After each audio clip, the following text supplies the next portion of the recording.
Hello my lovely students, this is Kavita. Welcome back to the channel. अगर आप मेरी video first time देख रहे हैं तो सब्सक्राइब दी चैनल। तो आज हम हमारा न्यू चैप्टर स्टार्ट करने वाले हैं जिसका नाम है त्रिकोणमिति। चैप्टर नंबर 8 त्रिकोणमिति का परिचय। ठीक है, तो सबसे पहले तो इसमें ये समझना है कि त्रिकोणमिति क्या होता है। अगर आपने आज इंट्रोडक्शन पार्ट को कंप्लीट देख लिया तो आपसे ये चैप्टर बहुत आराम से बन जाएगा। ठीक है, तो इसलिए आज की वीडियो को आप कंप्लीट देखिएगा। तो सबसे पहले हम समझते हैं कि त्रिकोणमिति क्या होता है। तो यहाँ पर हेडिंग डालेंगे हम त्रिकोणमिति। तो त्रिकोणमिति मतलब त्रिभुज में, किसी भी त्रिभुज में भुजा व कोण के बीच, त्रिभुज में भुजा व कोण के बीच के संबंध का अध्ययन करना। ठीक है, उम्मीद है आपको समझ आया होगा। त्रिकोणमिति का मतलब क्या है कि किसी भी त्रिभुज में भुजा व कोण के बीच के संबंध का अध्ययन करना क्या कहलाता है? त्रिकोणमिति कहलाता है। अब इस चैप्टर में सबसे पहले हम पढ़ते हैं पाइथागोरस प्रमेय। आपने उम्मीद है पहले भी पढ़ी होगी पाइथागोरस प्रमेय।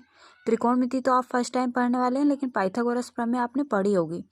ठीक है, तो यहाँ पर पाइथागोरस प्रमेय क्या होती है?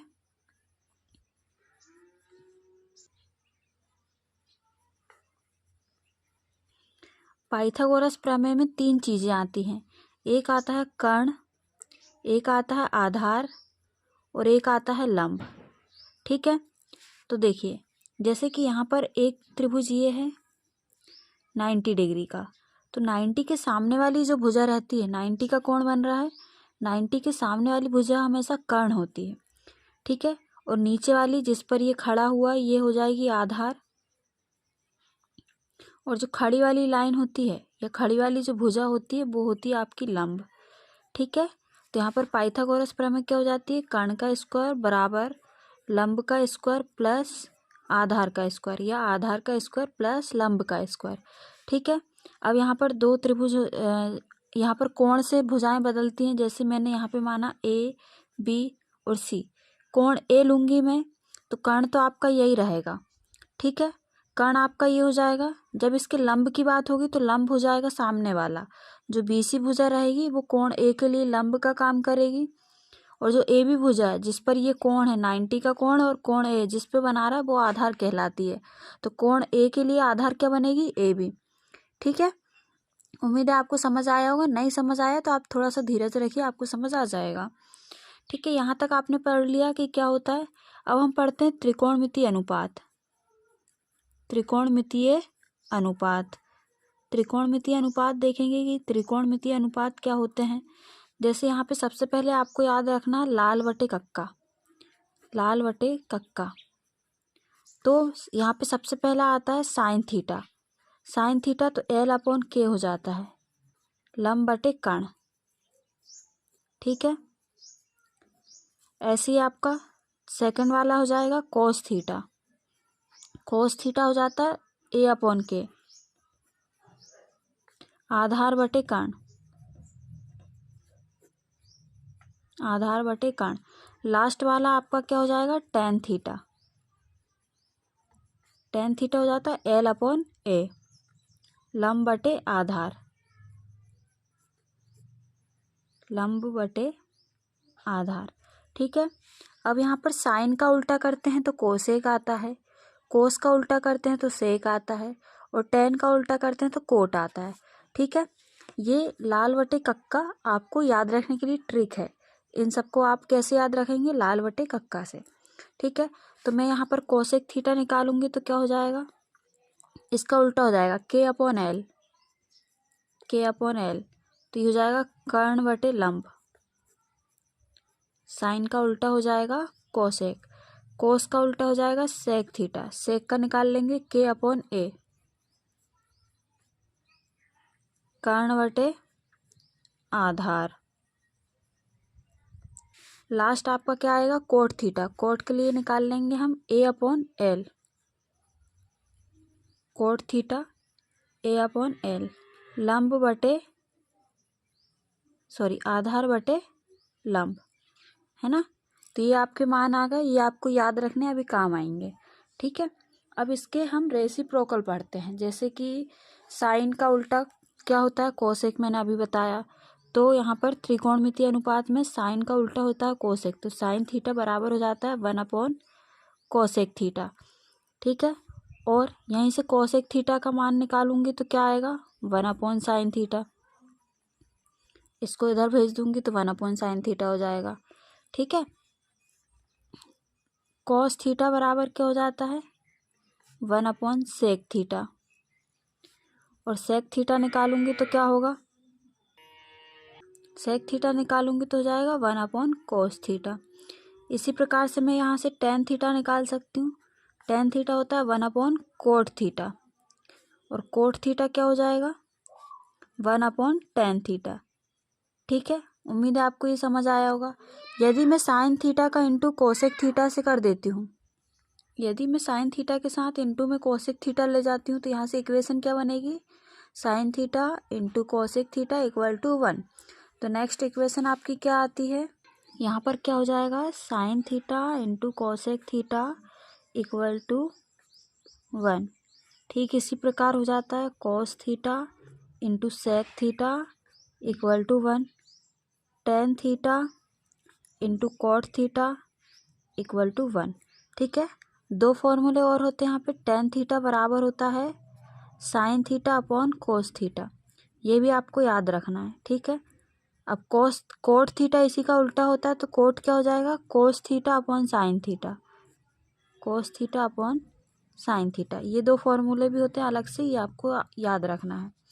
अब यहाँ पर पूरक कोण होते हैं, लिखेंगे आप पूरक कोणों के त्रिकोणमितीय अनुपात।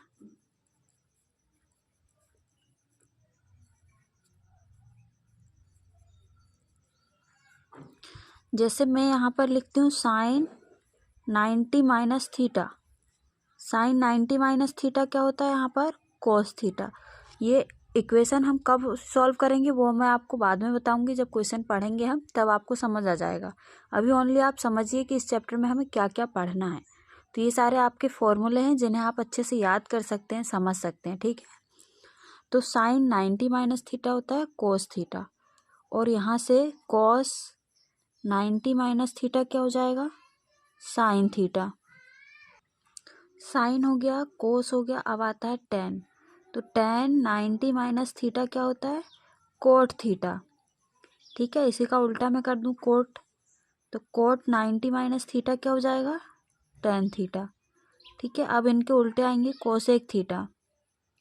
कोसेक 90 माइनस थीटा ये क्या होता है, सेक थीटा। यहीं से सेक 90 माइनस थीटा लूँगी मैं, तो ये हो जाएगा कोसेक थीटा। ठीक है, उम्मीद है आपको इतना समझ आया होगा। यहाँ तक पढ़ लिया, अब नेक्स्ट चलते हैं। इसमें कुछ सर्वसमीका होती है, यहाँ पर लिखेंगे हम त्रिकोणमितीय सर्वसमीका। त्रिकोणमितीय सर्वसमीका, सर्वसमीकाएं। तो फर्स्ट सर्वसमीका होती है यहाँ पर sine square A plus cos square A equal to 1। ठीक है, यहाँ से साइन स्क्वायर का मान निकाल सकते हैं, कॉस को उधर भेज के कॉस स्क्वायर का मान निकाल सकते हैं। ठीक है, आप यहाँ से 2-3 इक्वेशन बना सकते हैं। तो आपको ये एक याद रखनी है कि sine square A plus cos square A equal to होता है 1। सेकेंड सर्वसमीका है 1 plus tan square A equal to होता है सेक स्क्वायर ए। ठीक है, 1 plus tan square A equal to sec square A. यहाँ से 1 का मान निकाल सकते हैं टेन स्क्वायर को इस तरफ भेज के। ठीक है, तो क्या हो जाएगा, sec square A minus tan square A. Next equation है आपकी cot square A plus 1 equal to cosec square A. ठीक है, यहाँ से भी आप 1 का मान निकाल सकते हैं, तो ये हो जाएगा cosec square A minus cot square A. ठीक है, अब हम लास्ट इसमें क्या पढ़ने वाले हैं, यहाँ पर आपका मान का टेबल है, इसको पढ़ेंगे लास्ट में। ये आपको ये मान याद रखने पड़ते हैं कि साइन 0 का मान क्या होगा, साइन 30 का मान क्या होगा, साइन 45 का क्या होगा, साइन 60 का क्या होगा, साइन 90 का क्या होगा। तो ये टेबल आपको पूरी याद करनी है, तो ऐसा नहीं कि रट्टा मारना, मैं आपको समझाऊंगी कि ये सब मान कैसे आते हैं और कैसे यूज़ किए जाते हैं। तो आज हमें सिर्फ पढ़ना है कि ये मान क्या होते हैं। तो चलिए स्टार्ट करते हैं। यहाँ पर हम देखते हैं कि ये मान कैसे होते हैं। तो सबसे पहले आपको क्या करना है, यहाँ पे 0 लेना है, 30 लेना है, 45 लेना है, 60 लेना है, फिर 90 लेना है। ठीक है, यहाँ पर हो गया sine A, cos A, tan A, cosec A, sec A और टेन ए। ये सब ए के मान है ना। ए की जगह पे 0 रखना है, फिर 30 रखना है, फिर 45 रखना है, फिर 60 रखना है, फिर 90 रखना है। तो सबसे पहले क्या लेना है, यहाँ पर लिखिए 0, 1, 2, 3, 4। अब क्या करना है, इन चारों में 4 से डिवाइड कर देना है। ठीक है, 4 से डिवाइड किया। अब इसका रूट ले लेना है, यहाँ पे अंडर रूट लेना है। ठीक है, तो क्या होगा, ये 0 अपॉन क्या हो जाएगा 2। 4 अंडर रूट किसका होता है, 2 का होता है। तो 0 अपॉन 2, और 0 में किसी भी संख्या से भाग देते हैं तो आंसर क्या आता है 0। तो इसका मान क्या आ गया 0। ठीक है, ये 1 तो 1 ही रहेगा। 4 अंडर रूट क्या हो जाता है 2, तो ये हो जाएगा 1 अपॉन 2। यहाँ पर 2 से ये 4 2 बार में कट जाएगा, तो ऊपर क्या बचा 1। 1 का अंडर रूट निकालते हैं तो 1 ही आता है, और 2 का अंडर रूट 2 हो जाएगा। ठीक है, यहाँ पे क्या हो जाएगा, अंडर रूट 3 होगा ऊपर, नीचे 4 का अंडर रूट निकालेंगे तो क्या आएगा 2। यहाँ पे 4 से 4 कट जाएगा तो 1 आएगा, 1 का अंडर रूट होता है 1। तो ये सबसे पहले मान निकले साइन ए के लिए। तो साइन 0 का मान 0 होता है, साइन 30 का मान होता है 1 अपॉन 2, साइन 45 का मान होता है 1 अपॉन रूट 2, साइन 60 का मान होता है रूट 3/2, साइन 90 का मान होता है 1। अब कोस ए का मान लिखना है तो इसको रिवर्स कर देना है। जो 90 का मान है वो 0 हो जाएगा, जो 60 का मान है वो 30 हो जाएगा। 45 का सेम रहता है, 30 का यहाँ पे आ जाएगा और 0 यहाँ पे आ जाएगा। तो साइन 0 का मान कॉस 0 का मान होता है 1, और कॉस 30 का मान हो जाता है रूट 3/2। कॉस 45 का मान होता है 1 अपॉन रूट 2, कॉस 60 का मान हो जाएगा 1 अपॉन 2, और कॉस 90 का मान हो जाएगा 0। ठीक है, अब मैंने 10 के लिए आपको क्या फॉर्मूला बताया है, साइन अपॉन कॉस। तो 0 में 1 से भाग देंगे तो क्या आएगा 0। 1 अपॉन 2 में रूट 3/2 से भाग देना है। रुकिए बताती हूँ।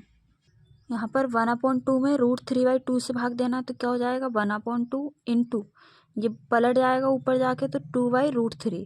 तो 2 से 2 कटेगा तो क्या आएगा 1/√3। तो यहाँ पे क्या आ जाता है 1/√3।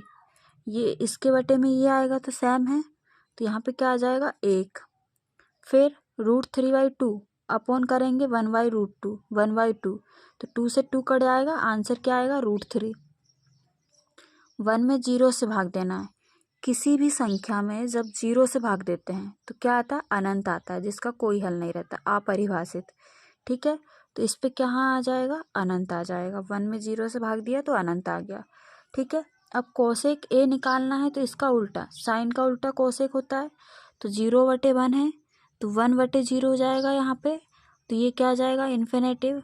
1 अपॉन 2 का उल्टा करेंगे तो 2, 1 अपॉन रूट 2 का उल्टा करेंगे तो √2, रूट 3/2 का उल्टा करेंगे तो 2/√3, 1 का उल्टा करेंगे तो 1 ही आएगा। ठीक है, अब सेक ए का मान निकालना है तो सेक किसका उल्टा होता है, कोस का।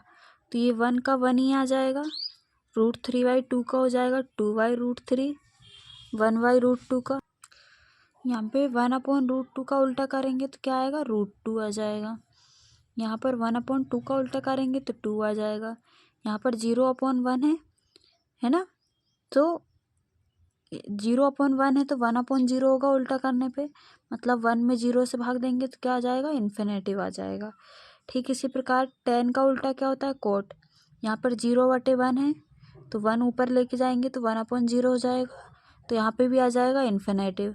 1/√3 का उल्टा करेंगे तो √3 आ जाएगा, 1 का उल्टा करेंगे तो 1 ही आएगा, √3 का उल्टा करेंगे तो 1/√3 आ जाएगा।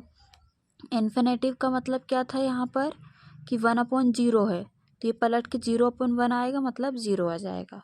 तो उम्मीद है आपको ये समझ आया होगा। ये आपको रटना नहीं है, मैंने बताया ठीक उसी प्रकार से करना है। आपको सिर्फ एक लाइन याद करनी है शुरू वाली, उसके बाद आपसे सारे मान बन जाएंगे। ठीक है, इसके नोट्स मैं आपको टेलीग्राम चैनल पर दे दूँगी, तो उसकी PDF डाउनलोड करने के लिए आप मेरा टेलीग्राम चैनल ज्वाइन कर सकते हैं, जिसकी लिंक आपको डिस्क्रिप्शन में मिल जाएगी।